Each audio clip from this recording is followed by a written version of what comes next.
আমি বলি, বাংলাদেশে এমন কোনো জেল নাই যে আমার ঢুকাইবো। ঠিক আছে, আমি জাস্ট এটা বলে দিলাম। আর কোনো হেডাম নাই যে কোনো নেতা হেরা এই করবো এই করবো। তোমার তুমগোর জানা থাকতে এলাকা পারে যে তুমগোর ময়মনসিংহ শহর এলাকাতে তো, বাইরেও না পেলেই তো যায়।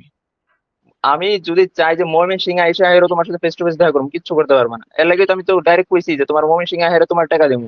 তোমার তো কি লাগছে? ওটাই তো, তুমি আয়ো না, সমস্যা নেই তো, ওই সময় তো হইব।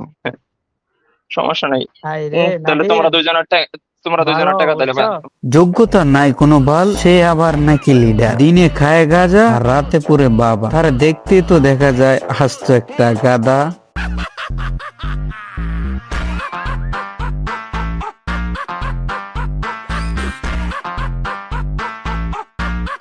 হে গাইস, তো কি অবস্থা? তো কেমন আছো তোমরা? আজকের ভিডিওতে আমরা কথা বলবো আরসির দুই গাধাকে নিয়ে, যে দুই গাধা নাকি বাংলাদেশের মান সম্মান যা কিছু ছিল সবকিছুই ডুবাইলো। তারই সাথে সাথে তাদের নামের পিছে এমন এক ট্যাগ লাগাইলো যে ট্যাগ চাইলেও কখন আর তারা তুলতে পারবে না। চলো না করে দেরি, সোজা ভিডিও শুরু করি। এবার কাহিনীটা হচ্ছে আরসি এফএফডব্লিউএস ভিডিও খেলছে, এফএফডব্লিউএস ও খেলছে। এখানে সেকেন্ড হয়ে আমাদের সাথে ওইখানে গেছে, সব ঠিক আছে, সব একদম পারফেক্ট। ফার্স্ট অফ অল ৮০ করে ওরা লাস্টে ২-৩ ম্যাচ খেলাই নেই, এর জন্যই ওরা কোয়ালিফাই হয়েছে বলে আমি মনে করি।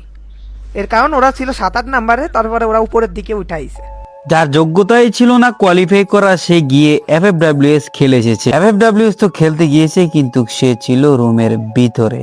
একটা ম্যাচও সে গেম প্লে এমনকি লবির আশেপাশেও যেতে পারে নাই, কারণ তার ছিল ছোঁয়াছাই রোগ। হেলথ ইস্যু থাকা সত্ত্বেও একটা ম্যাচ খেলতে পারে নাই। তারপরও কোন যোগ্যতায় প্লেয়ার টাকা মেরে খায় সেটাই বুঝতে পারি এটাই না। তো কোয়ালিফাই করতে হয়েছে। আবার কথা তো দাও যে এই কয়দিন ধরে খেলছে, ভাই এই কয়দিন ধরে।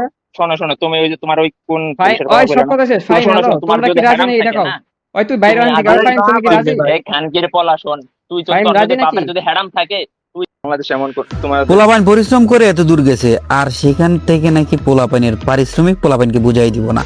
এটা কি ভাই মগের মুলুক পাইছো? স্পন্সরের নামে স্ক্যাম করবি, ম্যানেজারের নামে স্ক্যাম করবি, তারপর হচ্ছে প্লেয়ার হিসেবে ভাগ নিবি। হারে ভাই, মনে হচ্ছে যে তোরা সাপের ৫ পা পেয়ে গেছস। ভাগ্য বলা ভাই, তোরা কোন রকম যদি চ্যাম্পিয়ন হইতি, তোরা যদি কখনো কোনোভাবে যদি তোরা পচা শামুকে পা কাইটা যদি চ্যাম্পিয়ন হইতি, তোরা তো আর খুঁজে পাওয়া যাইতো না। যাই হোক গাইস, সর্বশেষ একটা কথাই বলি, এটা আরসি আশিক এবং আরসি মেহেদির প্ল্যান। স্পন্সর নাম, তারপর হচ্ছে ম্যানেজার, তারপর হচ্ছে ডিরেকশন, এটা হেডা বক্কর চক্কর কত কিছু বইলেই হচ্ছে যারা কষ্ট করছে, যারা পরিশ্রম করছে, তাদের টাকা স্কিম করা, তাদের টাকাগুলোকে মেরে দেওয়া। আবার ভাই টাকা তো মারবি, আবার টাকা রাইখেও দিবি যাতে তোদের বিষয়ে মুখ না খুলে। আরে খাইছি রে ভাই, মনে হয় পরিশ্রম করে না, এখানে চুরি চিন্তাই করে টাকা নিয়ে আসছে, তো সেই জন্য আর টাকাগুলো তোরা মাইরা দিবি। তো যাই হোক গাইস, এতগুলো ভাই আরসির বিষয়। আর বর্তমানে কিন্তু তোমরা জানো যে অফিসিয়ালি কিন্তু আরএইচ কে কিন্তু ঘোষণা দিয়ে দিয়েছে, আরসি যেখানে গেম প্লে করবে বা যে টুর্নামেন্ট খেলবে, আরএইচ কে সেই টুর্নামেন্টে অংশগ্রহণ করবে না,